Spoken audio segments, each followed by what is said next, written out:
My name is Ivy Schweitzer, and I have the privilege of being the co-director of the Gender Research Institute at Dartmouth's Institute for this spring with Patty Hernandez, who's sitting in the front there. And this is the third in our series of public events. And I usually have a prop, but I kind of forgot it, the grid poster with all the events. We had two wonderful events. The next event is actually next Thursday with Rhodessa Jones, who will be talking about stories from the edge of the world.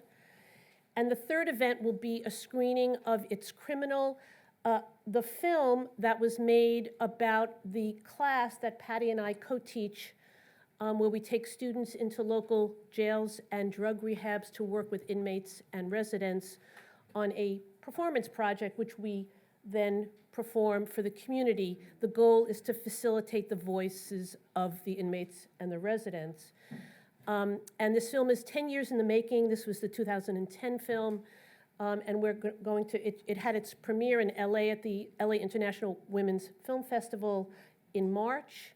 And we will be bringing it with a panel of the director, several student alums, and several women who were in the facility at the time and are in the film who will be here talking with us as well. And so mark your calendars for that.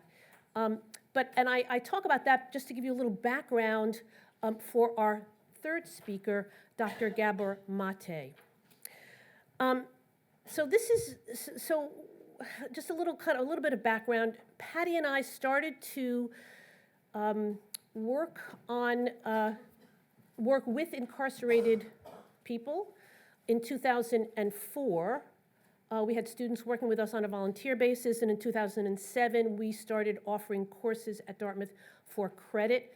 We continue to this day to offer those courses. In fact, we're doing one this spring. It's called Telling Stories for Social Change. And we're working with the Sullivan County House of Corrections and a group of incarcerated men. What we realized in the course of a long time working with these populations is that many of these people are substance abusers with a complex array of issues involving dysfunctional families, sexual and domestic abuse, mental illness, self-harming. Although we looked around, we could not find written accounts or explanations of addiction that approach these complex issues in a humanizing and humanistic way that take a broad view of addiction, because, as Patty always says, we are all in need of rehabilitation, all of us. Oh, and I almost forgot, let me just interrupt myself for a second. Before we proceed, GRID is directed by a wonderful person who we need to really recognize because she makes this all possible, and that's Annabelle Martin. No? Not recognized? So thank you, Annabelle. I almost forgot. And Nancy, where's Nancy O'Brien? Nancy O'Brien is the administrator for GRID, and she just does yeoman service. Nothing would happen without her. So please just give Nancy a round of applause. I didn't want to forget that. And I should also thank the Rockefeller Center for co-sponsoring this event. Sorry, I forgot to do my duty here. Okay. So get back to, as Patty says, we are all in need of rehabilitation. So Patty heard about Dr. Maté's work when somebody she knew, who knew that she was working with incarcerated people, said, I heard this great talk on Democracy Now!, and you should go and listen to this man because I think he's talking your language. I think he's speaking in ways that will really kind of appeal to you and answer the questions that we had. And Patty did go, and the next year we started teaching Dr. Gabor Maté's book in our class, In the Realm of Hungry Ghosts, Close Encounters with Addiction. Now, Dr. Maté's innovative and holistic work on addiction and recovery comes directly out of his experiences as a family practitioner and palliative caregiver for 20 years, and for 12 years working with hardcore addicts in Vancouver, Canada's downtown East Side. He's authored several best-selling books besides in the realm of hungry ghosts, including When the Body Says No, The Cost of Hidden Stress, Scattered Minds, A New Look at the Origins and Healing of Attention Deficit Disorder. And he's also co-edited a book called Hold On to Your Kids, which is about the importance of parents in children's lives over their peer groups, which usually in this day and age of social media kind of takes over. He puts his theorizing into practice as the co-founder of Compassion for Addictions, a new nonprofit organization, and this fall will be launching a new website offering online courses in his areas of expertise, the first of which will train health professionals working with people with addiction in harm reduction approach. Now, he's recognized as a groundbreaker in several fields. Dr. Maté has been the recipient of several awards, the Hubert Evans Prize for Literary Nonfiction, as well as the 2012 Martin Luther King Humanitarian Award for Mothers Against Teen Violence. He is also an adjunct professor in the Faculty of Criminology at Simon Fraser University. He is rightly celebrated for his broad perspective on addiction that weaves together the latest scientific research with compelling human stories and his own insights, struggles, and spirituality. What drew us to his approach was his brutal honesty about the people he treats as well as his own imperfections, the utter failure and racial injustice of the so-called war on drugs, and his unrelenting insistence that, quote, the addict is not born but made, and that, quote, we avert our eyes from the hardcore addict not only to avoid seeing ourselves, but to avoid facing our share of responsibility. I can describe the effect of his work on us by citing two other works that have been important to Patty and I. The first and foremost, Pedagogy of the Oppressed by the Brazilian educational philosopher Paulo Freire, which teaches us that words and theory must always be united with action and activism.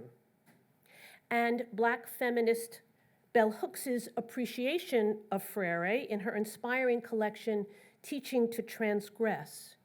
In that essay, Hooks describes herself as a, quote, subject in resistance to the white, Western, patriarchal paradigm and, quote, dying of thirst until Freire's ideas quenched that thirst. This is how Patty and I felt on reading Dr. Maté's book. In passages like the following about Serena, a young Native woman driven to addiction and depression, Dr. Maté captures what we feel every time we are privileged to work with folks in local jails or drug rehabs, and what we want our students and the people who come to see the performances take away. Because seeing the human is the only possible way to change attitudes and thus to create just and effective treatments and policies. So let me read this very short passage. For those of you who have the book, page 58. And here is where I'm humbled. I'm humbled by my feebleness in helping this person. Humbled that I had the arrogance to believe I'd seen and heard it all. You can never see and hear it all because for all their sordid similarities, each story in the downtown East Side unfolded in the particular existence of a unique human being. And each one needs to be heard, witnessed, and acknowledged anew every time it's told. And I'm especially humbled because I dared to imagine that Serena was less than the complex and luminous person she is. Who am I to judge her for being driven to the belief that only through drugs will she find respite from her torments? Spiritual teachings of all traditions enjoin us to see the divine in each other. Namaste, the Sanskrit holy greeting, means the divine in me salutes the divine in you. The divine? It's so hard for us even to see the human. So thank you, Dr. Maté, for helping us to see the human. Please join me in welcoming Dr. Gabor Maté.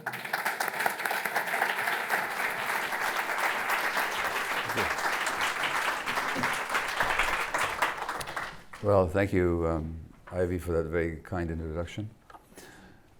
Can you hear me okay? Yeah, you can hear me at the back? Yeah? All right.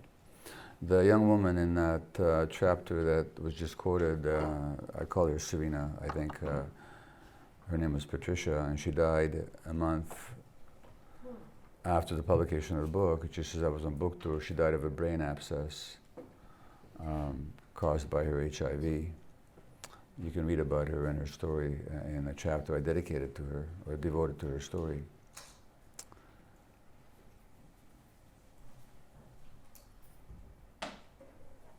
So the question then is how to understand addictions. I mean, why would somebody persist in a behavior that ends up killing her, having seen the devastation that the addiction has wreaked on her friends and family,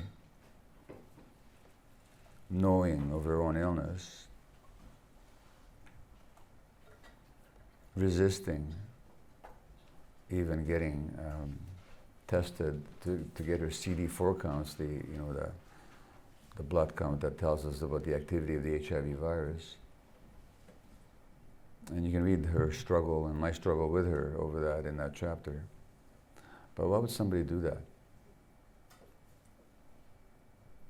Now, there are basically in North America two dominant theories, and one of them dominates social thinking and policy and the legal approach, and the other one dominates the medical approach, although they do get mixed together.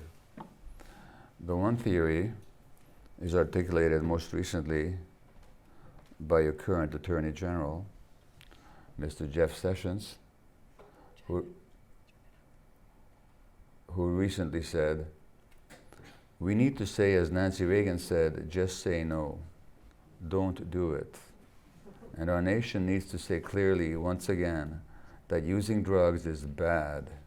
It will destroy your life. In the 80s and the 90s, we saw campaigns stressing prevention. We can do that again.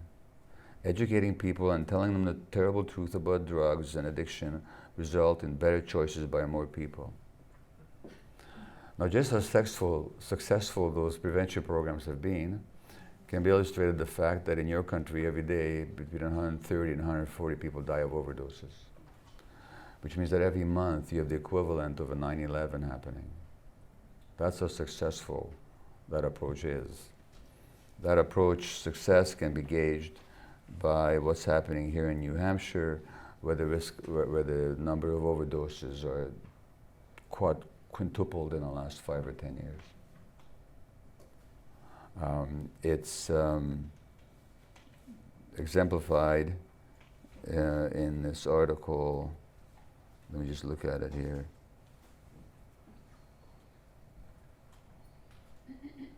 Opioid use in New Hampshire is staggering, according to an article published on October the 17th in the Union Leader.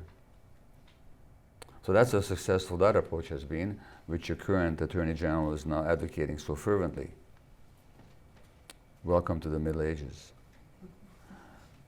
The other perspective on addictions is articulated very well by your former Surgeon General, Vice Admiral Vivek Murthy. I say former because he was forced to resign just a few days ago, and under the new administration, who in November of last year published a paper called the Surgeon General's Report on Addiction, and he meant to do for addiction what a previous Surgeon General's report in the 1960s did for cigarette smoking, which is to say to take a scientific look at addiction. And that report showed, I'm talking about the Surgeon General's report, in the teeth of the opposition of the drug pushers, namely the tobacco companies, that cigarettes actually kill people. Now, the intent of this report on the part of Murthy was not to show that addiction kills people, we already know that, but to provide a science evidence-based grounding for drug policy and drug treatment. And in that report, he basically goes along with the dominant medical view, which is the view of the American Society of Addiction Medicine, that addiction is not actually a choice, it's not an ethical failure, as he very rightly points out. What it is a brain disease. It's a disease of the brain. And when you say, well, what is the source of that brain disease? Well, again, he accepts the medical mantra that is 50 to 70% caused by genetic predisposition. So you have these two opposing perspectives. One is that it's a choice that people make. A psychologist at Harvard published a book a few years ago called Addiction, a Disorder of Choice. He's never treated a single addict in his whole life. He's theorizing about it based on some papers. So you got that perspective. And then you got the medicalized perspective that it's a disease of the brain caused by genetics.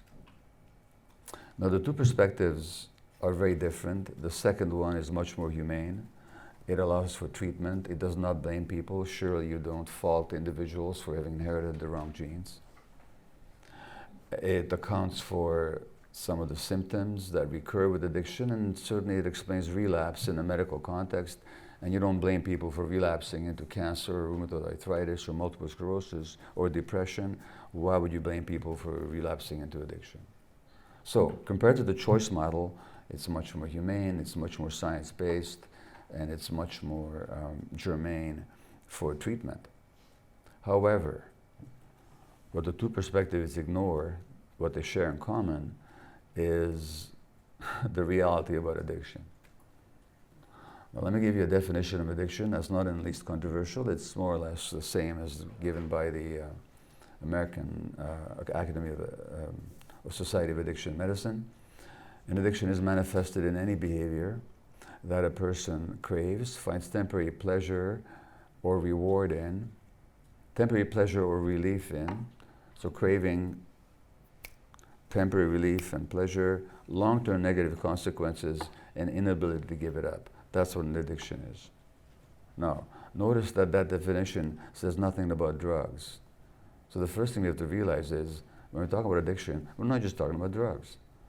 It can obviously apply to, first of all, cigarettes, which you might say is a drug, but also eating, shopping, gambling, work, sex, internet, compulsive internet watching, compulsive video gaming, any human behavior, right? The issue is not the target behavior. The issue is, does it provide temporary pleasure and relief at the cost of long-term consequences, and do you find it difficult to give it up? So given that definition, let me ask you a question here in this room, and just raise your hands, please, if the answer is yes. I'm not going to ask you anything about details, just by that definition, how many of you would acknowledge that at some time or another you had some kind of an addictive pattern in your life? Just raise your hands. Okay, great. That's how widespread addictions are. So the first point is, when we talk about the addicts, let's just get realistic about it. Number one. Number two, I'm going to ask you a question now. I'm not going to ask you what you're addicted to, when, or for how long. I'm just going to ask you, what did it do for you? What did you like about it? What did it give you in the short term? So if you would just, those who are willing to say, just raise your hand and then tell me. Anybody? What did it do for you? Yes, at the very back there? Escape. Escape from? Suffering. From? Suffering. Suffering. Escape from emotional pain? Yes? Somebody else? Relief. Relief from stress. So escape from pain, stress relief. Anybody else? Yes? A fantasy of control. A fantasy of control, a sense of control, right? Very good, thank you. Yes? Relief from depression. Relief from depression, okay, very good. We'll take one more. Yes, please? Avoidance of emotional discomfort. Avoids emotional discomfort. Okay, great. So, Pleasure. was that pleasure? Oh, very good. So, let's just establish something. The addiction wasn't your problem. The addiction was your attempt to solve a problem. So it is nonsense to call it a primary brain disease. The real question is, why do you, each of you, have so much emotional distress or pain that you have to escape from it? And why is it that you didn't know how to be with the pain? Because life brings pain, right? And part of being a human being is knowing how to be with the pain. Why did you have so much stress that you had to find relief from it, and why were you not able to manage the stress in a more creative and less harmful way? Why did you not have a sense of agency and control in your life? Why on God's green earth did you lack for pleasure? Now these will not be explained by references to choices or genes. These will be explained by looking at your life. Something happened. And it's that something that happened that we have to look at. So what happened?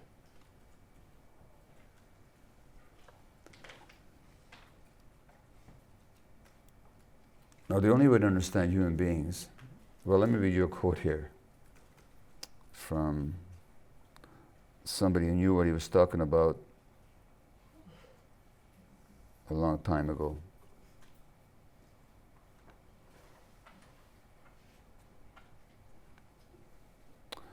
This is the Buddha talking about the nature of reality. And he says that everything is interconnected. Big news, right? He says, and he called that the interconnected co-arising of phenomena. It's a mouthful. It just means that everything arises in connection to everything else. Contemplate, he says, the nature of interconnected co-arising during every moment. In other words, always look at the whole picture, the gestalt, the unity, the connections, to understand anything. When you look at the leaf or a raindrop, meditate on all the conditions, near and distant, that have contributed to the presence of that leaf or raindrop. Well, think of that raindrop, or that leaf. It contains the sun, right? Photosynthesis. Contains the earth, the minerals, contains the sky, the water. It's not an individual entity. The birth and death of any phenomenon are connected to the birth and death of all other phenomena. The one contains the many, and the many contains the one. Without the one, there cannot be the many. Without the many, there cannot be the one. Now, to put that in modern medical terms, we talk about the biopsychosocial nature of human beings. Biopsychosocial means that you cannot separate people's biology from their psychology, their emotions, and from their social relationships. Nothing exists, no phenomena exist in isolation from other phenomena. Now, let me give you an example. It's nothing to do with addictions. A study in the United States last year showed that if you're a black woman, the more experiences of racism you have to endure, the greater your risk of asthma. Many other studies have shown that the more stressed the parents are, the more likely the kid is to have asthma. Well, these studies have been repeated, they're not controversial, but I know from experience that if you ask the average medical school class, or the average physician for that matter, to explain the physiology behind it, let alone what to do with it, they wouldn't know what to say. Because our education just focuses on the biological.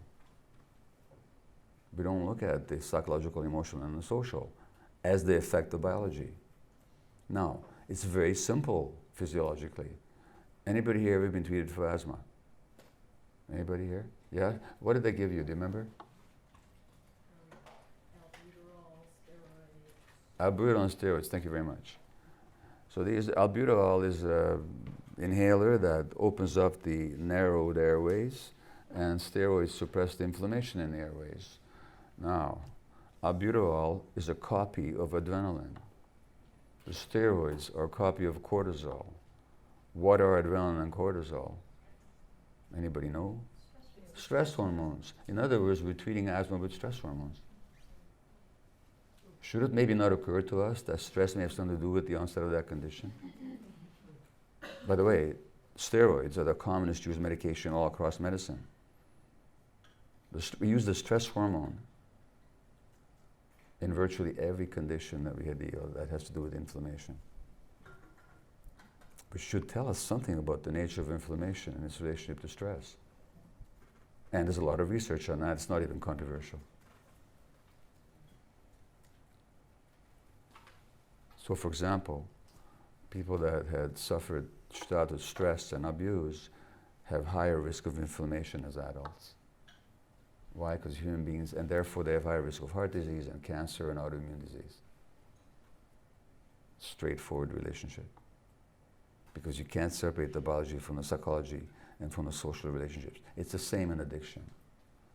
So what I'm saying is that to understand addiction fully, we have to have a perspective that's not to do with choices, which is utter nonsense. I don't know a single person who ever chose to be an addict, who ever woke up one morning and said, my ambition is to be an addict. If anybody here chose to be an addict, please raise your hand right now and tell me why you did that.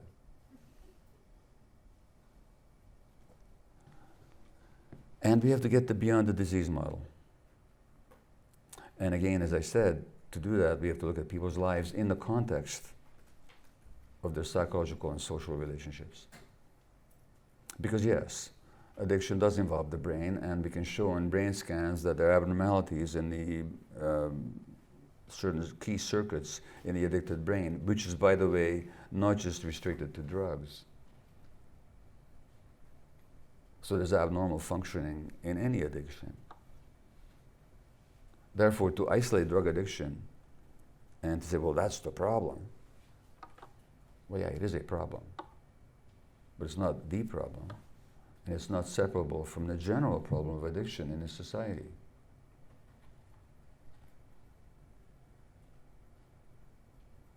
So, it's not the primary problem, it's the attempt to solve a problem. And what we have to understand is, how did that problem arise? Well, let's just go this layer by layer. Because as I say in my book, if you understand addiction, you just can't take any one single perspective. You have to look at the whole picture, and you have to kind of shake it up like a kaleidoscope to see it from many different perspectives. So, let's look at the next level. First level is the attempt to solve a life problem. Now, as a Hungarian-born, like myself, psychiatrist Thomas Horror said, all addictions are an attempt to control our life experiences by external remedies, he said. The meaning of all addictions could be defined as endeavors at controlling our life experiences with the help of external remedies. Unfortunately, all external means of improving our life experiences are double-edged swords. They're always good and bad. No external remedy improves our condition without at the same time making it worse. So that's the first level. It's an attempt to somehow controlling your life experience, which is what we've established.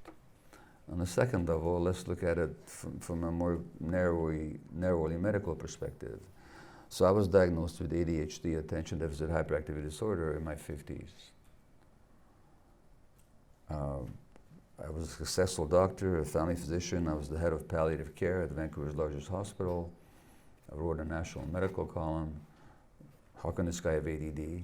Well, you could do that if you came to my room and saw the mess in my room, the disorder in my personal life, my poor impulse control, my lateness, my disorganization, my frustration at not having fulfilled my potential. Very typical ADD outcomes. The difficulties in my marriage, the troubles of my children. So, I was diagnosed and prescribed. Well, let me pause here for a minute. So again, ADD is defined as this inherited brain disease.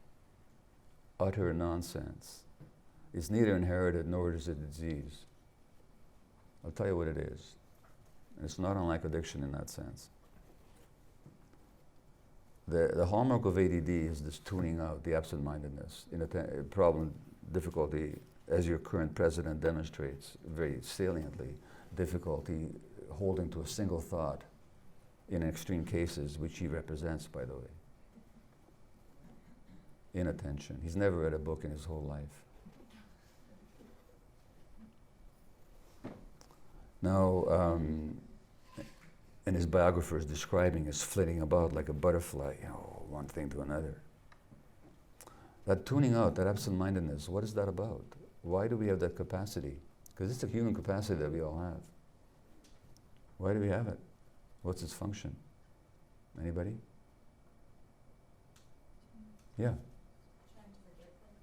Trying to forget something? Close. It's not so much trying to forget it. Go ahead. Survival. In what sense? How does it help you survive? Okay, go ahead. You sort by priorities then. What do I have to attend to and what can I... Okay, so first of all, you have to have selective attention. You can't be attending right now to every sensation. Your brain is getting millions of bits of data from your viscera every split second. You can't be attending to them all. So there has to be selective attention. That's one function of it.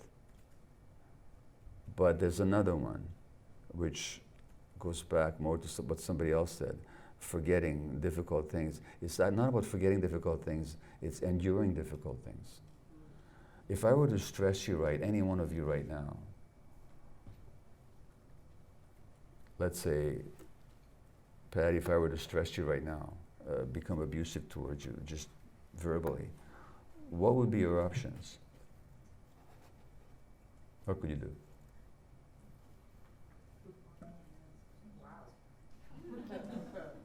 Well, somebody help her out. What were the options? Yeah?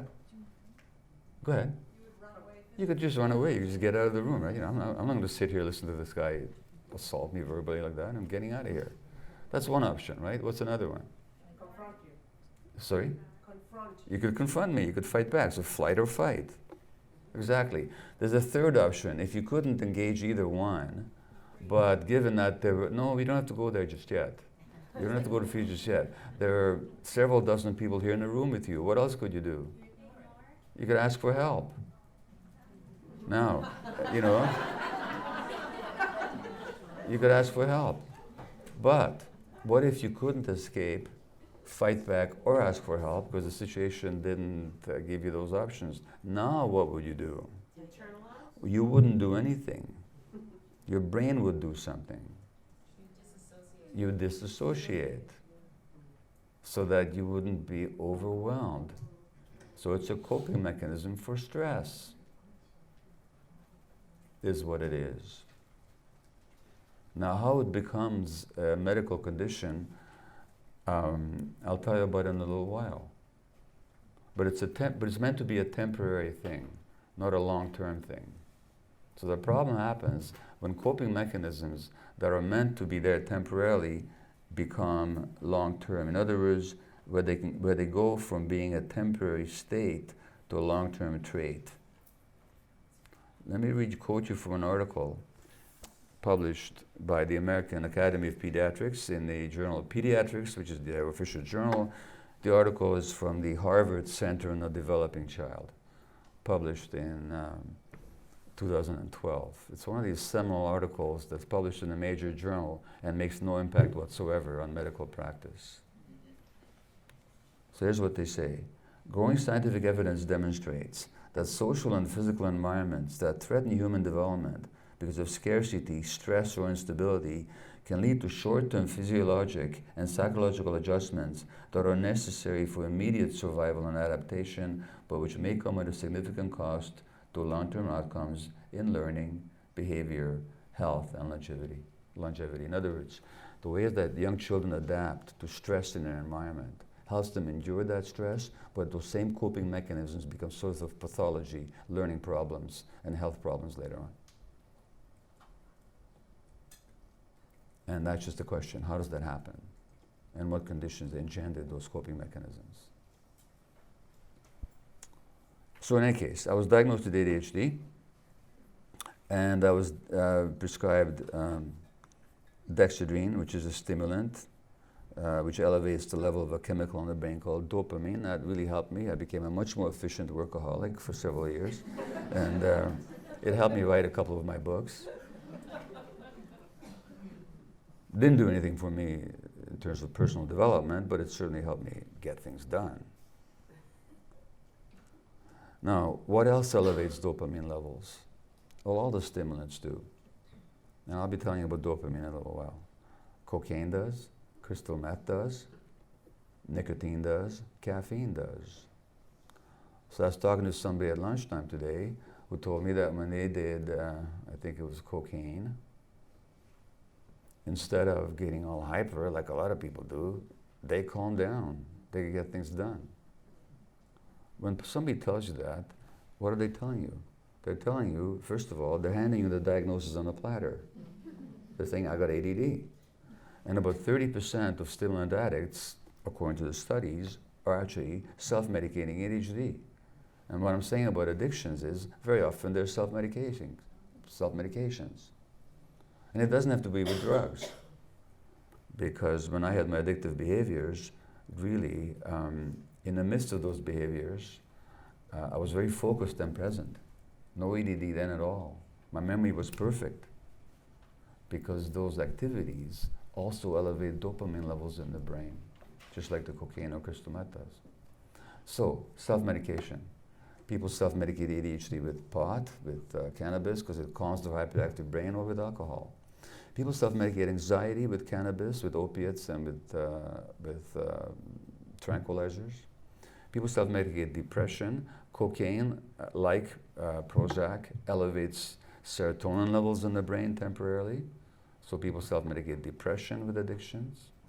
People self-medicate social phobia. People self-medicate post-traumatic stress disorder, saliently with opiates, which is why a lot of the veterans coming back from your crusades around the world self-medicate with opiates. And when that happens, there goes honor our young men and women, honor our heroes. What they do is they get jailed and pretty badly treated. So it's a self-medication for post-traumatic stress disorder, relieving the symptoms temporarily. So on the second level then, addictions are very often about self-medications. And if that's the case, we've got to be dealing with what they're self-medicating, not just with the behavior of addiction. No, let's go deeper. Let's look at the brain on addiction. So we've mentioned the opiates as a self-medication for PTSD and other conditions. Why do the opiates work in the human brain anyway? Like, why does this product from Afghanistan, by the way, I should tell you, just a fact here. I'm not here to talk politics, I'm just telling you facts. Since the Western-led, the US-led war in Afghanistan, the production of opium has gone up exponentially. Congratulations and thank you very much. That's just the reality. Now, why do the opiates even work in the human brain? Anybody know? Yeah? Do they block reuptake channels or bind to dopamine receptors? Yeah, well, you're sort of meandering in the right ballpark, but you're not quite there. Yeah. Because we have endogenous opiates or We have our own opiate system. We have our own opiate system. And so that means that we have molecules on our cell surfaces where the opiate molecule can bind, because the opiate resembles our internal opiate sufficiently that the cell doesn't know the difference. So we have receptors for them, and in fact the internal opiate systems are called, internal opiates are called endorphins, and endorphin literally means endogenous morphine-like substance. That's what endorphin is. So why do we have an internal endorphin system? Well, we've used opiates in medicine for at least 2,000 years, probably longer. Probably longer. For what? What is their salient use? Pain relief. So when I was working in palliative care, every day I could get on my knees and be grateful for the opiates, because without them a lot of people would die in excruciating pain from cancer and other terminal conditions. But the opiates do not only soothe physical pain, they also soothe emotional pain. As a matter of fact, the same brain center that experiences the suffering of physical pain also experiences the suffering of emotional pain. There's a difference between pain and suffering. I go to the dentist, and unless it's something radical like a root canal, I don't get my teeth frozen. And my dentist is always nervous. He wants to give me an injection, and I hate that feeling of being frozen. I said, Vince, I can handle the pain. So I can have pain, but I'm not suffering. Why am I not suffering? Because I know that it's for a good purpose. I know that I'm in good hands. I know that I can stop at any time. I know it'll be over soon. There's no suffering. There's pain, but there's no suffering. So the suffering of physical pain is experienced in the same brain center as the suffering of emotional pain. As a matter of fact, as many of you have already said when you told me about your addictive patterns, most addictions are actually all addictions. Distract. If they don't directly soothe pain like the opiates do, they distract from it. Alcohol, what do you say about somebody who's drunk too much? The old expression. Oh, they're feeling no pain. Cannabis has got analgesic qualities, as you know. Cocaine is a local anesthetic. It soothes nerve endings. Which means to say, and this is my mantra, if you recall nothing else, you might hold on to this one. The first question in addiction is not why the addiction, but why the pain. And if you want to understand people's pain, don't look at their genes. Look at their lives. What happened to them? Something happened. Now, why do we have an endorphin system? Well, they play many functions in the body, from the gut to the mucous membranes to the immune system. But in the brain, as related to addiction, they serve three major functions. Number one, pain relief. And throughout the body, pain relief. We have to have pain relief. We have to have pain to survive. We also have to have pain relief. So the endorphins are responsible for the so-called placebo effect. If you think you're getting help, if you give 100 people a pain pill who are in pain, 25 will find relief because their own system will release endorphins in response to the belief that they're getting help. It's not an imagined effect, it's a genuine physiological effect on account of the endorphins. So they provide pain relief. That's one thing they do. Secondly, they account for the experience of pleasure and reward, elation, joy. Whenever you got those emotional states, you got a lot of endorphin activity in your brain. That's their second function. The third function is actually the most important one and the least appreciated. They make possible a little thing without which human life or any mammalian life or even avian life is impossible, that little thing called love. Opiates help mediate the attachment relationship between two human beings. Now, what is attachment? Attachment is just like gravity is an attachment force, pulling me to the ground, and the ground towards me, actually.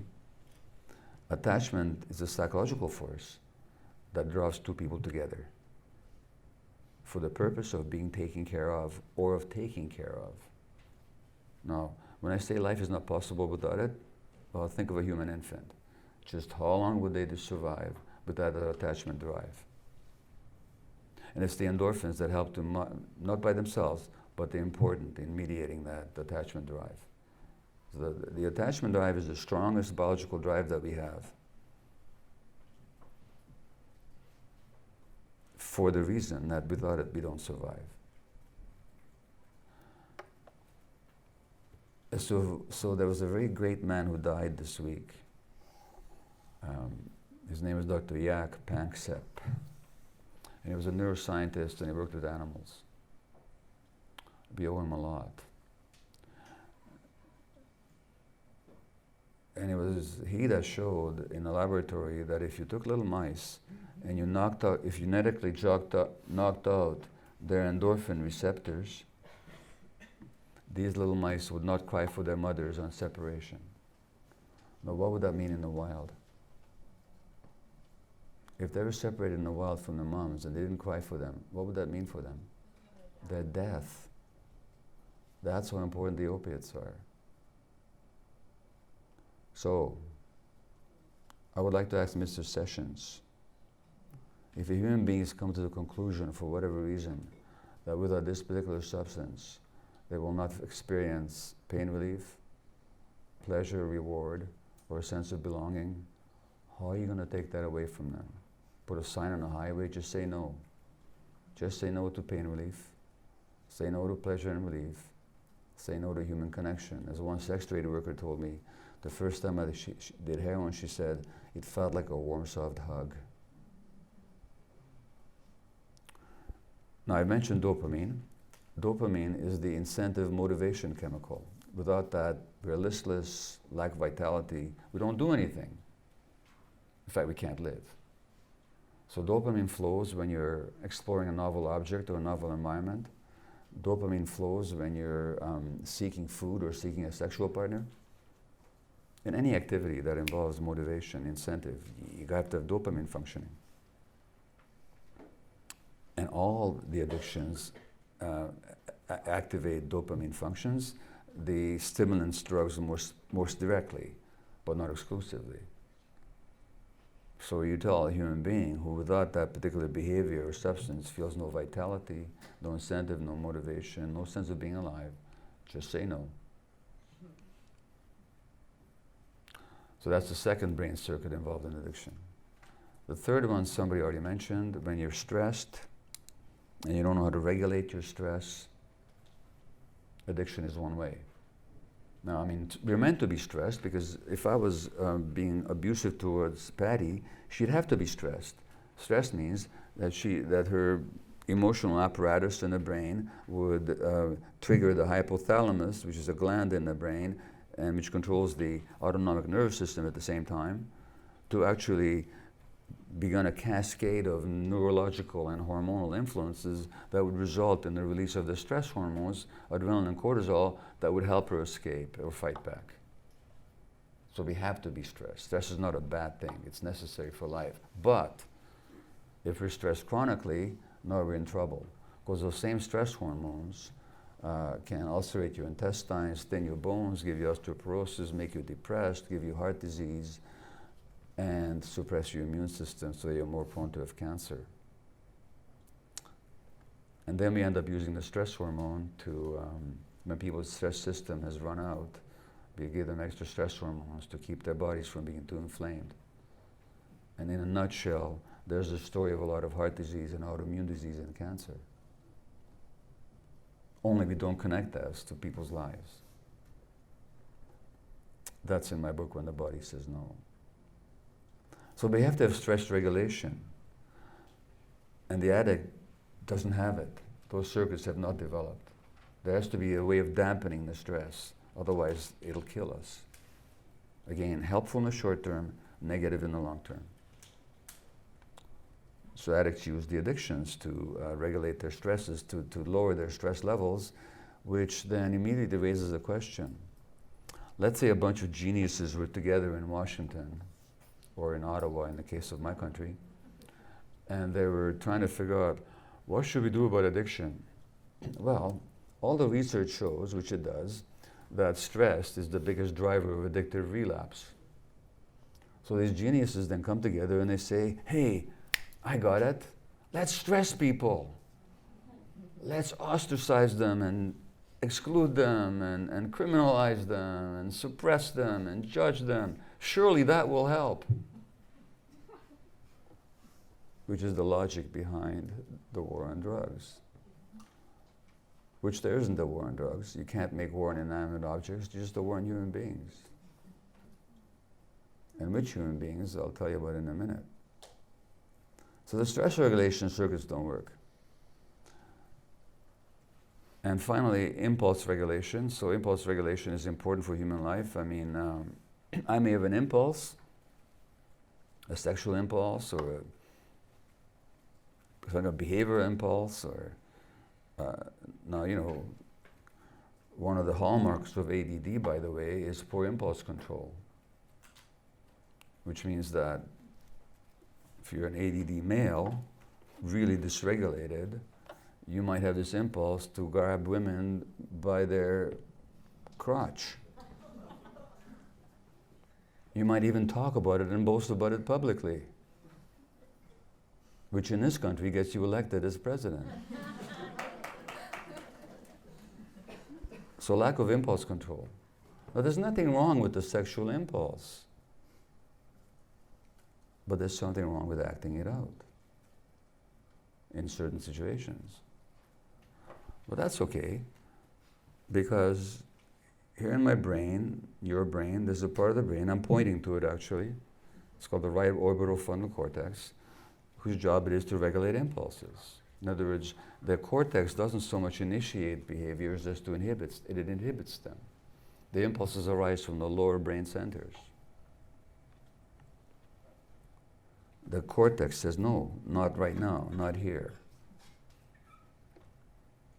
Now, if you do brain scans on drug addicts, which have been done, the commonest brain finding is abnormality in the part of the brain that regulates impulses. So as somebody astutely said, the problem in addiction is not lack of free will, but lack of a free won't. Nothing to say no with. Now the question is, so these four circuits, the opiate, the dopamine, the stress regulation, the impulse regulation circuitry, what happened? What happened here? Well, the Admiral, Vice Admiral Murthy's report basically says that the drugs, once you start to use them, interfere with these circuits, which they do. But what happened before? So what the brain theory of addiction totally ignores is the scientific information, how the brain actually develops.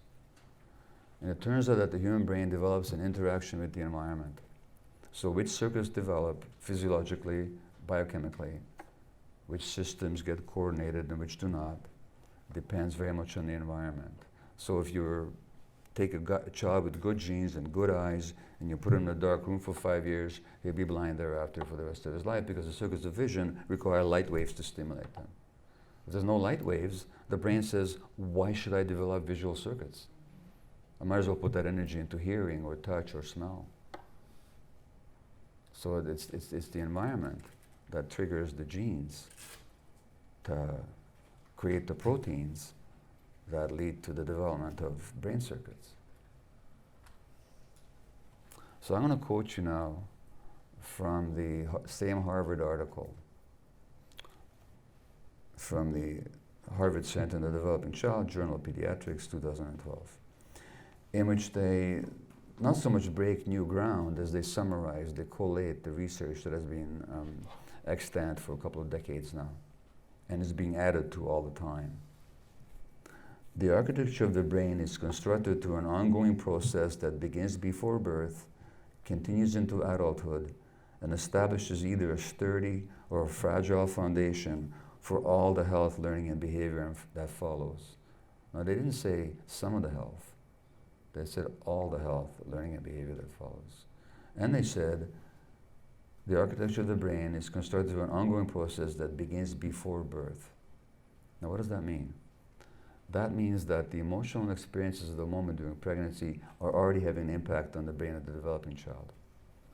So after 9/11, there was a study done of women who suffered PTSD from 9/11 while pregnant. 1 year later, their children still had abnormal stress hormones levels, which meant they're going to be more prone for inflammation and more prone for addiction, unless that's reversed. But the point is, what happened during pregnancy had an impact well long after the pregnancy. And you can show this, women who are abused during pregnancy, their kids are much more likely to be diagnosed with ADHD or other problems 7 or 8 years later. Which means, as I point out in my book, on my appendix on prevention, You don't prevent addiction by going into schools and telling kids how bad drugs are. You just don't. And the reason you don't is because the kids who listen to adults are not at risk. And the kids who are at risk are not listening to adults. The prevention of addiction needs to begin at the first prenatal visit. And how you look after pregnant women and the stresses that they're under, and on birth and all that. So that's the first paragraph. Second paragraph. The interaction of genes and experiences literally shapes the circuitry of the developing brain because genes are turned on and off by experience. And it's critically influenced by, and now they give the essential quality that's needed for healthy brain development, is critically influenced by the mutual responsiveness of adult-child relationships, particularly in the early childhood years. So the essential condition needed for the healthy development of the brain is the presence of emotionally attuned, emotionally available, consistently available, non-stressed, non-depressed parenting caregivers. Because when parents are stressed, or depressed, or distracted, or traumatized, whatever, they can't be that responsive to their children as much as they want to be. Want to know why the rates of ADHD are going up in this country and across the industrialized world? Want to know why so many kids are being diagnosed with all these mental health conditions? Look at that paragraph. Because the parenting environment in this culture has become so stressed. Nothing to do with genes, or very little to do with genes. Mostly to do with the environment and how their brains are developing. Now, want to know about my ADHD? Look at my infancy. I was born in Budapest, Hungary, 1944, 73 years ago, to Jewish parents, to Jewish mom.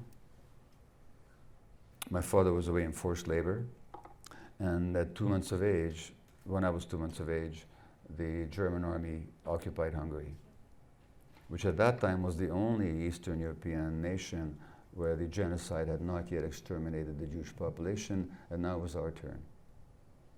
And the day after the Wehrmacht marched into Budapest, my mother phoned the pediatrician to say, would you please come and see Gabor because he's crying all the time.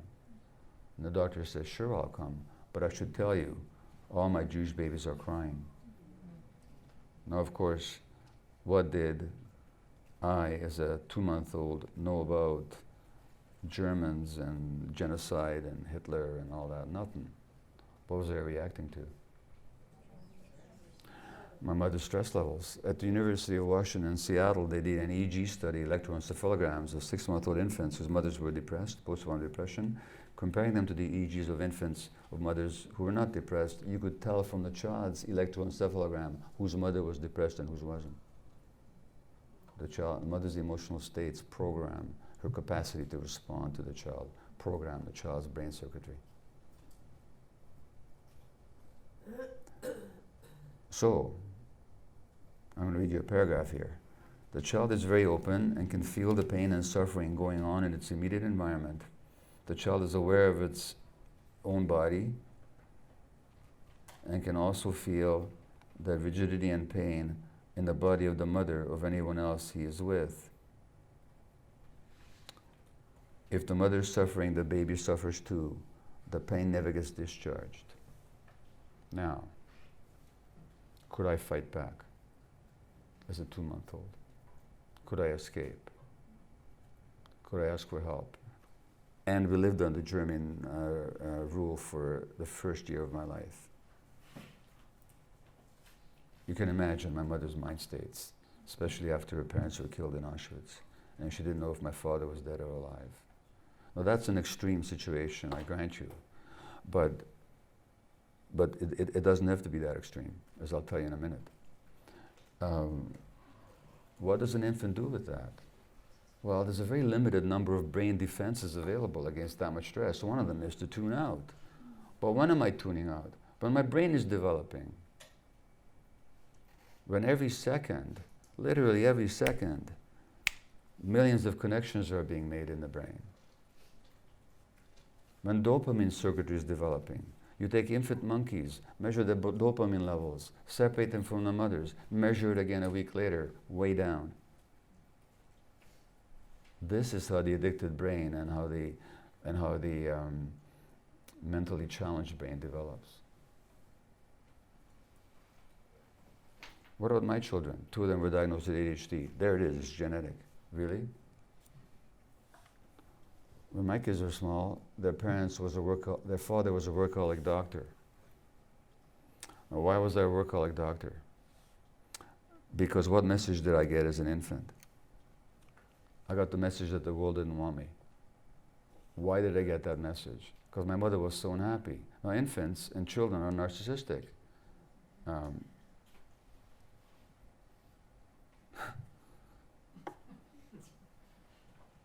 No matter how old they are.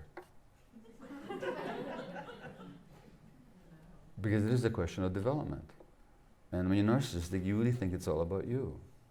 So if my mother's unhappy, which she was, it's gotta be because I'm not good enough and I'm not wanted. Especially when I was a year old, she gave me to a stranger in the street to save my life.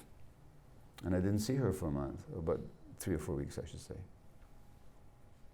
So you get this core sense that you're not wanted. It's not a question of whether my mother loved me or not. Of course she did. It's a question of what message do I get?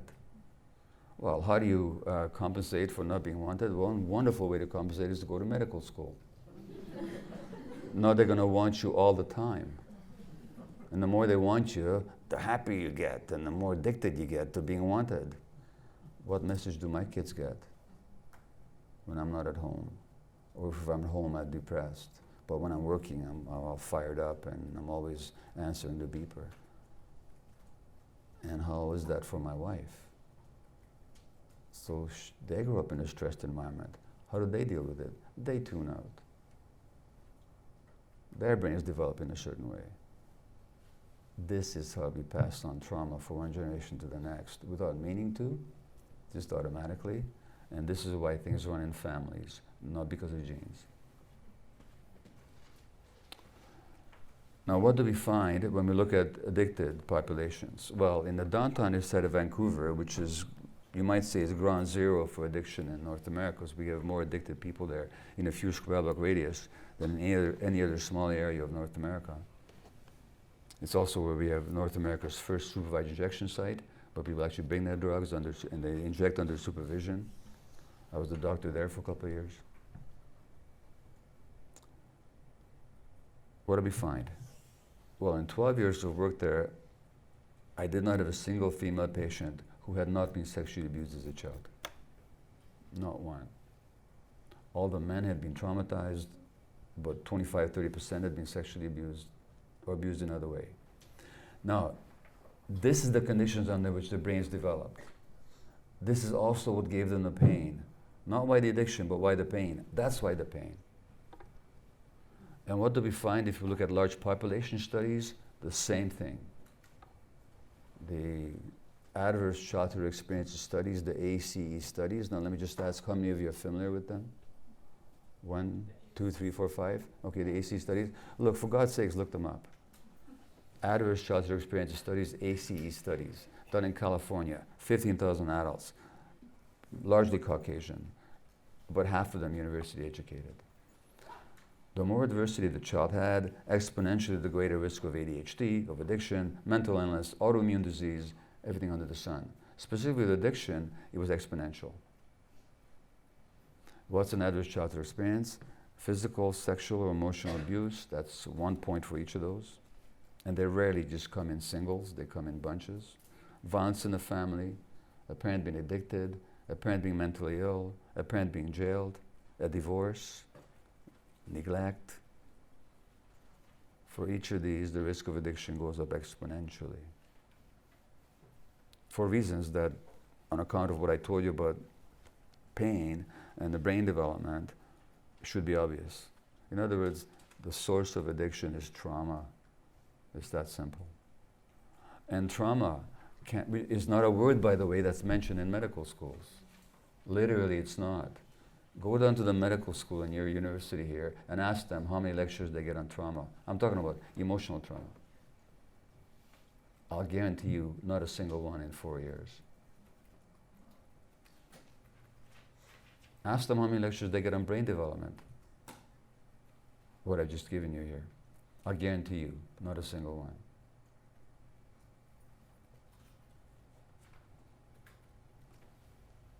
Naturally, we don't understand how to treat addictions.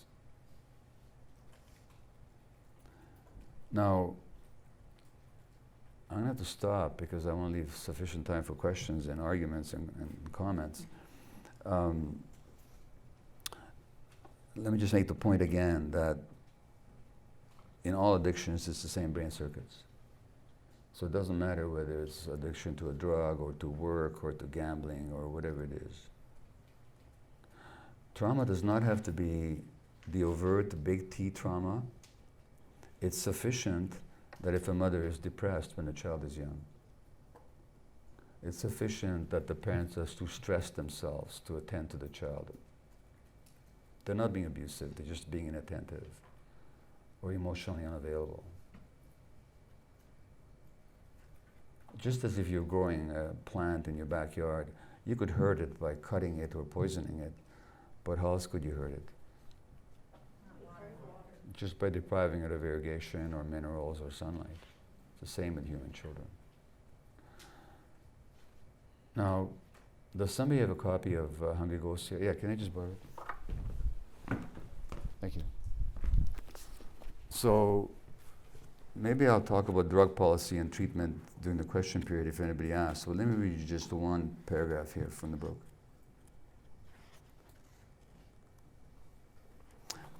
Detective Sergeant Paul Gillespie, head of Toronto's Sex Crimes Unit, rescued children from the purveyors of internet pornography.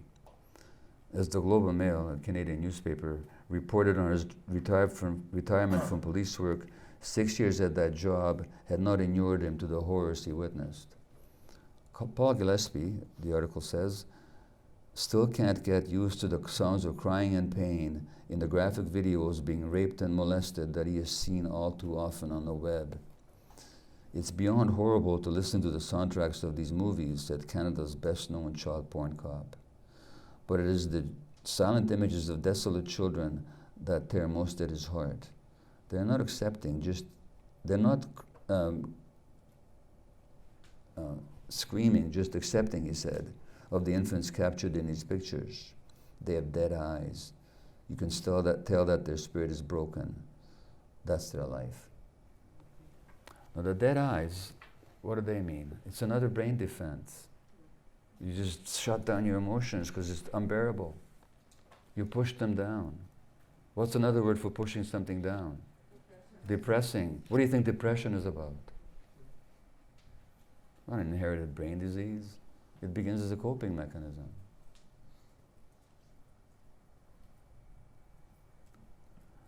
But the other point is, naturally, when you shut down the pain, so you won't feel your vulnerability, you also stop developing. Because for development, you need to be vulnerable. Nothing grows when it's not vulnerable. A plant doesn't grow where it's hard and thick, it grows where it's green and soft and vulnerable. A crustacean animal, like a crab, cannot grow inside a hard shell. It has to mold, make itself very vulnerable. You want people to grow? Make it safe for them to be vulnerable.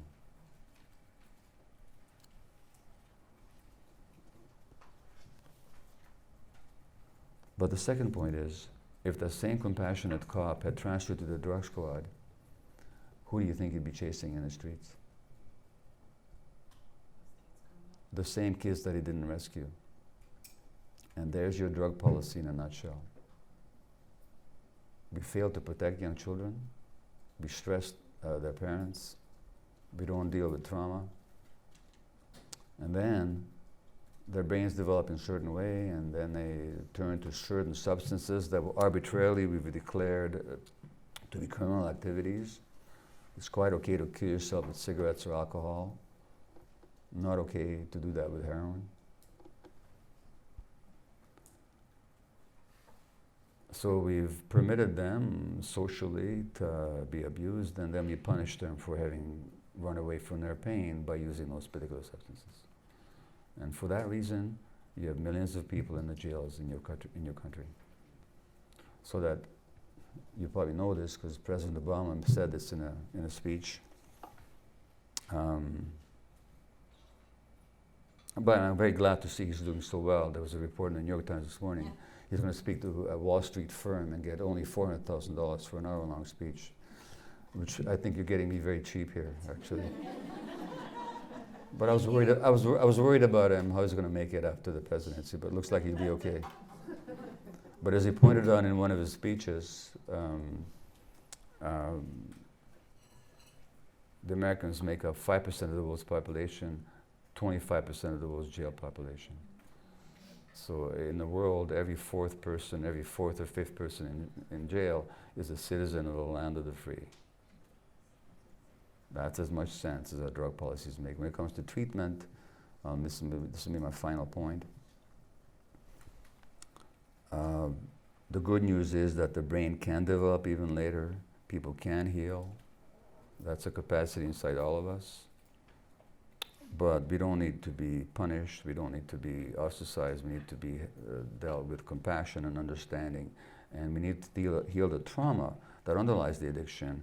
And then we can worry about, at the same time as we try and regulate the behavior, we need to deal with the underlying trauma.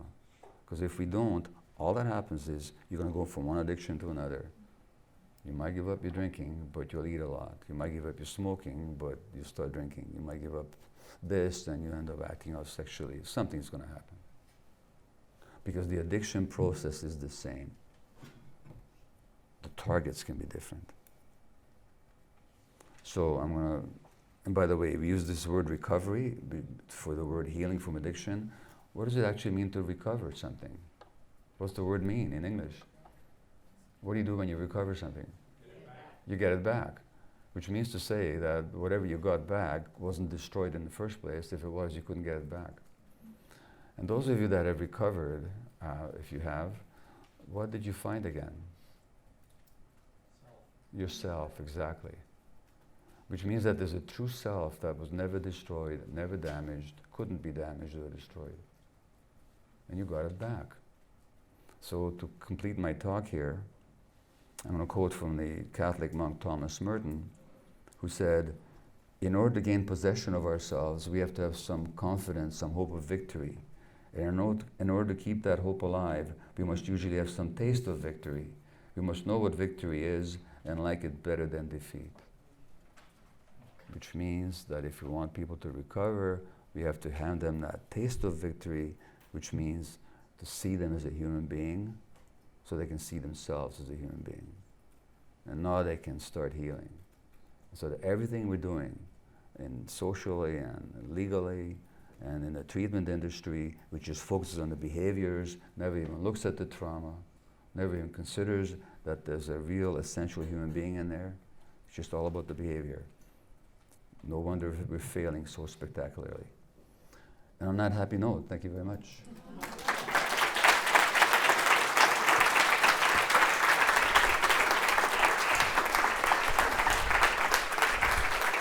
Thank you. So, questions, comments? Yes. And then you have to shout because we don't have any mics. Yeah, please speak. Sorry. I worked for about 30 years with drug addicts here, mostly in New Hampshire. And the heroin addicts told me that what they were also really addicted to was the criminal element. It was the chase and the rebelliousness and trying to get away with the getting of the illegal substances. And for many years I have thought that if in the United States we said, you can use whatever you choose to use so long as you're not going to hurt me. Yeah, You know, don't drink and drive and that sort of thing. that's right. And I'd like to know what you think about what might happen if we first did away with the criminal element. Then of course we wouldn't be putting as many people in Well, jail. see, okay, fair enough. Now, I think they're overstating it. In any addiction, the very idea of participating in the behavior already gets the dopamine juices flowing. So in the depths of my shopping addiction, which I describe in the book, the anticipation itself would already make me feel alive. It wasn't illegal, but it was illicit in the sense that I was lying to my wife about it. So yeah, there's something to that. What we know is in Portugal, where they've decriminalized the personal possession of drugs, drug use has gone down a little bit, and a lot more people are in treatment. Now, it's not, but the problem with addiction is people are ashamed of it, and they're usually lying about it. So it's illicit in a sense, even if it's not illegal. It's not the criminality that they were after, it's the illicitness that they were after. Well, and it's also, some of the patients that came up from Miami would say, you know, the city of Miami would go out of business if the cops weren't getting paid Oh, off, yeah. if the judges were, so there's big money. Which is my point, so that when people say the war on drugs is a failure, no it isn't. The war in Iraq was only a failure if you really think that it was about what it was about. Then it was a failure. What was about, what if, but not, it wasn't a failure for everybody. A lot of people made a lot of money off it. The military got a lot of budget out of it. It's the same with the war on drugs. Some people are some people are succeeding beautifully as a result of the war on drugs. Yes. It's just a comment, but the group that I work for at the hospital, we walked away from a grant, applying for a grant from the state of New Hampshire because, and it was with pregnant and parenting women Yeah. who were in addiction or, you know, in medically assisted treatment. And they wanted them in their own house or apartment that they were paying for fully themselves and with a job, with kids or a new baby or something within 6 months. Yeah. And we just, you know, we just had to walk back and say, it's an ethical issue. We do not believe that this is, and when you talk about the stress, I'm like, the stress we would have put on those mothers. If Yeah. we had taken that money and insisted that we would have had failure all over the place and babies Yeah. failing. Great.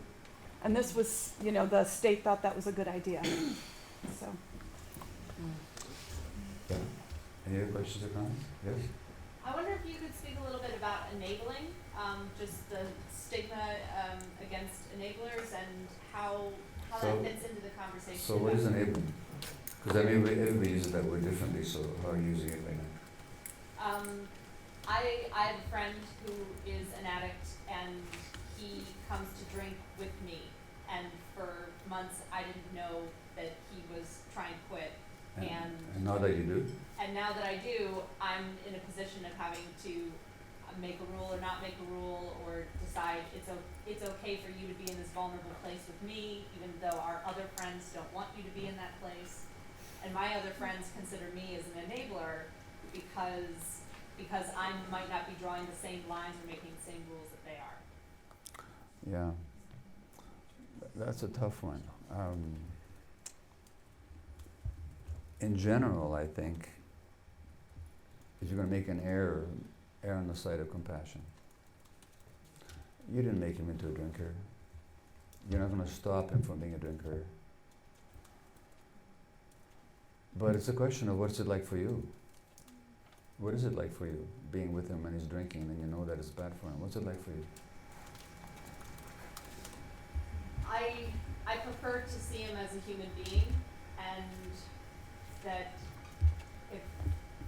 if this is what makes him feel like a human being when he's with me, Yeah. then I would rather put him in a place where he can feel safe addressing the pain that he feels, and not fear that I'm going to judge him for it. And Okay.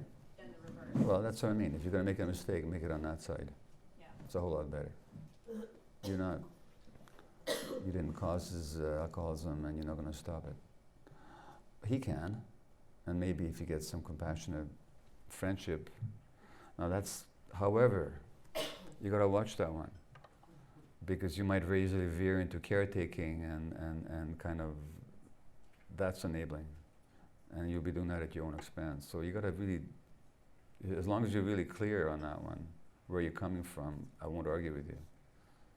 But there's a bit of a line there you have to draw. Okay? Yes, over there, go ahead. Thanks for the talk. Yeah. Just a question about policy. So a lot of the causes that you describe are sort of these deep structural factors. Can you just speak up a bit? Sorry, a lot of the causes of addiction and trauma that you describe are sort of deeply rooted structural issues. Yeah. And whether we're or not, particularly in this country, those are really hard to address Yeah. good public policy. Yeah. So granting those two facts, I guess if you could speak a bit more about the policy side, that would be. Can you repeat the question? So the question is that these are big structural questions, so how do you address them? Is that the issue? Or the causes are structural, but Yeah. addressing structural issues and policies is Yeah. incredibly hard in this country. At what level of policy intervention does that sort of leave us? Okay, so as I'm understanding the question, the problems that I'm describing are structural, they're part of the culture. At what level can we address them? Well, look, in Canada, I'm happy to say that the health minister, the federal health minister, is tweeting out my book all the time.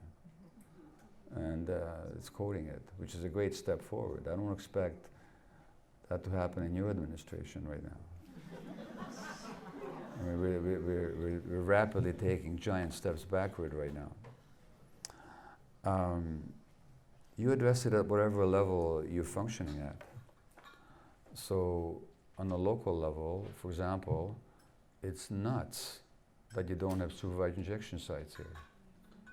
With all the heroin deaths, why aren't there in some of the larger centers places where people can actually bring their drugs, get clean needles, sterile water, a tourniquet, and get resuscitated if they overdose? Why not? So harm reduction. In Vancouver, we have a clinic where people who can't use methadone or Suboxone, it just doesn't work for them, actually get heroin prescribed to them.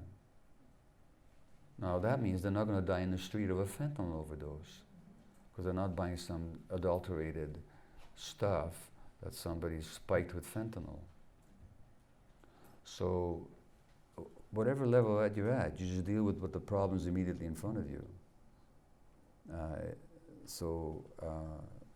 People should have much more access to methadone, low threshold access to Suboxone and methadone. Treatment policy should incorporate anybody who's going to deal with addiction at all needs to be trained in trauma, at least understanding trauma. They're not.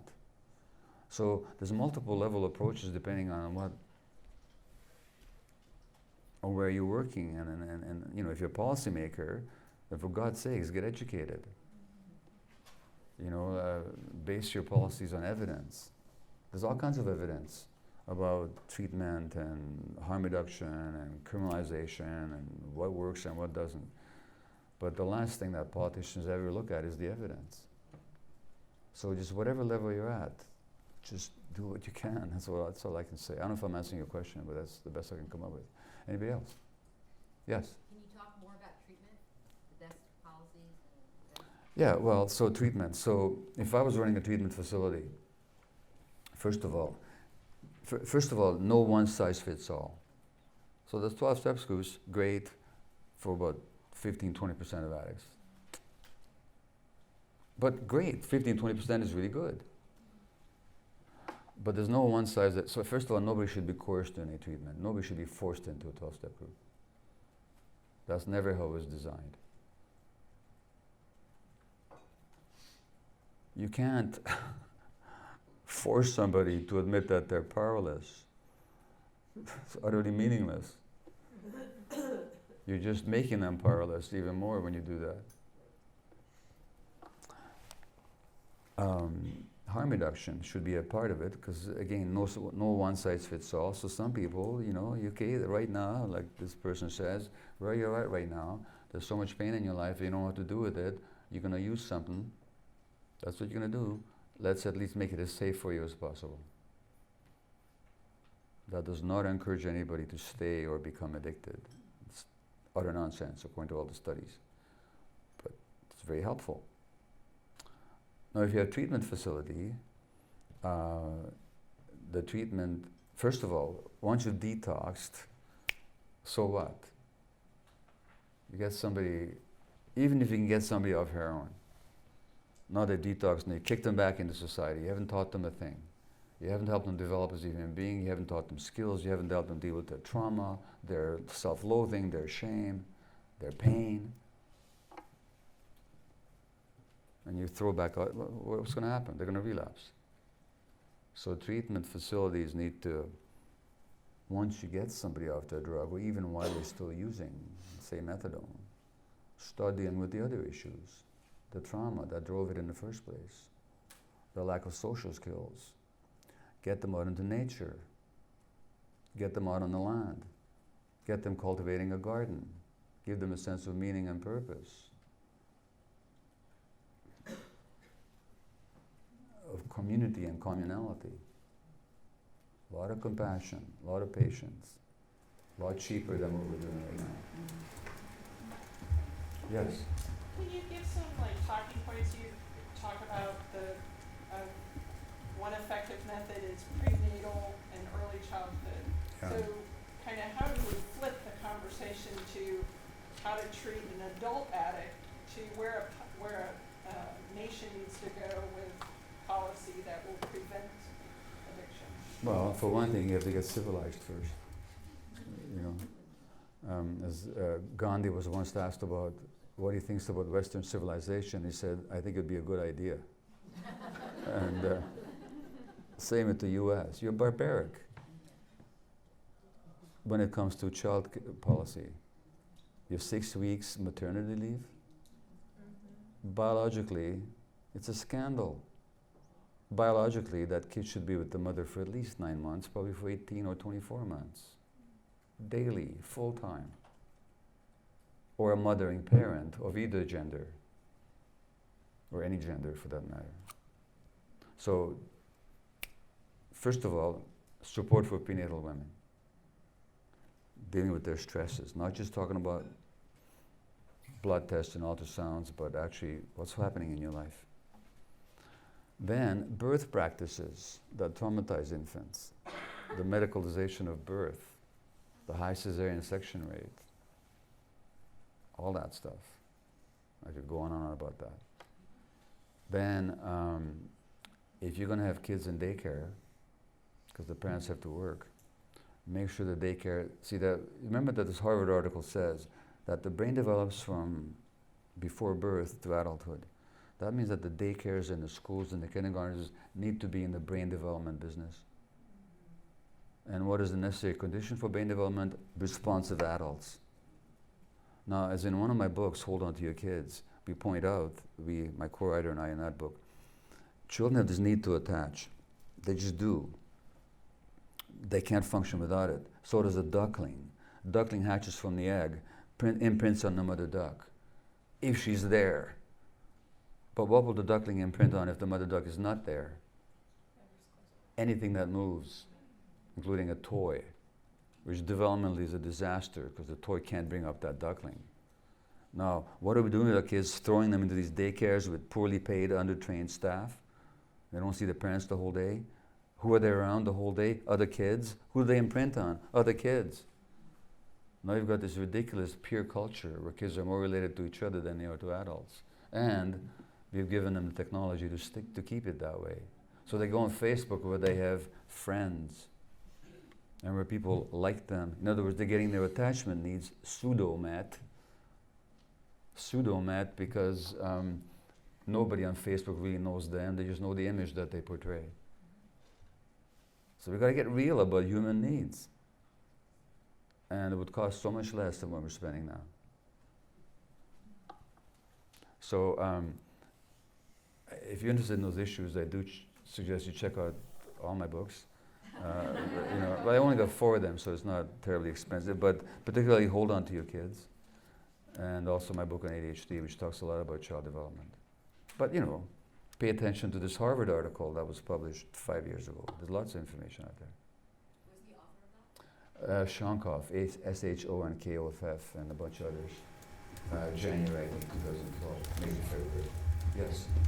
This is a messy question. You can address it any way you want. Yeah. The ACE study, as I read it, was stumbled across. Was what? It was stumbled upon, this phenomenon. He was treating obese people. It was stumbled upon. And what happened was these people would lose weight, Yeah. and then they would gain it back again. That's and he right. couldn't figure it out until he sat down and talked to them, and it turned out all the women had been sexually abused as children, Yeah. All the men had trauma. That's right. Vince And the Felipe. women were medicating That's right. by eating a lot, not just because it was comforting, but because they wanted to be invisible Exactly. to attackers, to people who might rape them. And then Exactly. that began the ACE study. And the reason I read that was because I was doing a journal, so I was doing a story about women who are survivors of domestic violence who 5, 10, 20, 25 years later, because of the biology of stress that you're talking about, we're coming down with catastrophic rates of things you'd never think of, right? Asthma, you know, arthritis, well, those things you'd think about, but other things you wouldn't think of, and including vulnerability to cancer. And I just wonder about the fact that addicts are kind of the canary in the mine, right? They're the ones who are the most visible. Well, they also, if I may just interrupt for a moment, they're also the canary in the mine in another sense. And this is what's genetic here. They're the most sensitive ones. And the more sensitive you are, the more hurt you are when stuff happens. And the more hurt you are, the more you have to escape from the pain. That's the only genetic thing going on here. But anyway, go on. No, that's it. I just was thinking that what we're viewing really isn't just addiction. We're viewing the whole span of human trauma and human disease. And one way to understand it is biology of stress, and that's really important. Inflammation and fight or flight and the wrong hormones that are right for a signal situation, but if they are the way you cope with something over 5, 10 years, it becomes, you know, such a problem in your system that it's going to exhibit in all these ways. That's right. But I'm just thinking that maybe there's something we need to learn from addicts in dealing with people in all kinds of situations. It's interesting about the ACE studies. First of all, you're quite right. That's how it started. And Vince Felipe, who's an internal medicine specialist in San Diego, did this amazing thing. What you described, he actually listened to his patients. And that's how he learned. So then they did these studies. Now let me tell you something interesting about the ACE studies. So they were generated in the Kaiser Permanente system in California. So 5 years ago, I was invited to go to San Diego, where Felipe works, to give a talk on addiction. And a month before I come down, the organizer of the talk, they had this phone call with me and said, well, could you suggest some literature that supports your point of view? And I said, yes. The average child abuse studies done in the Kaiser system in San Diego. Really? This is the organization that generated the studies. So what Felipe's work has shown is that the statistical relationship between those early childhood experiences and the adult outcomes that you describe, what my work has shown is why it's like that. So whether it comes to physical illness in the book When the Body Says No, or addiction in Hungry Ghosts, or ADHD and Scattered, you know, my advantage being that as a family physician, I was very aware of all the literature, at least I made myself aware, and also I could see families multi-generationally, which specialists never do. You know, so I just had a broader overview. Anyway, I think we're coming to the end of this conclave. I'll be happy to sign books for some of you that want to buy them. Let me also mention my website. Well, I'll be offering online courses later on this year. You can sign up for the mailing list. And lots of my lectures are on YouTube, which cost you no money at all. And just watch them and share them, and if you find it helpful to do so. So there are books outside for sale, just right out in the lobby here. And we're going to put Dr. Maté right here to sign books. So if people want to kind of line up in the front, we can do that. And help me give him. Thank you.